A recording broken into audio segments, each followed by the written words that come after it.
আসসালামু আলাইকুম। আবারও আজকে আমি 11 নম্বর বাজার যাচ্ছি। আমার বাসা হচ্ছে 12 নম্বর মিটিপুর ইউনিয়ন, সদরা কুতুবপুর, মধ্যপাড়া। আমি লাবলু বলছি, রংপুর পীরগঞ্জ থেকে। আমি এখন 11 নম্বর বাজারে যাচ্ছি। কালকে ওই রাস্তাটা দেখাচ্ছি, আজকে ওই রাস্তাটা দেখেন। বাজারে যাচ্ছি, সবাই আমার জন্য দোয়া করবেন। আপনাদের ঘরে আরও সুন্দর সুন্দর ভিডিও বানিয়ে দেখাবো। ও, আশা করি আপনারা আমার ভিডিও দেখেন এবং শেয়ার করেন, লাইক কমেন্ট করবেন।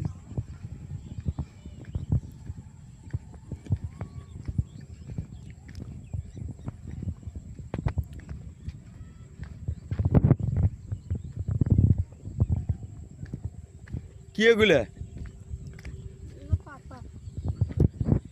দেখেন, এটা হচ্ছে পাকা রাস্তা।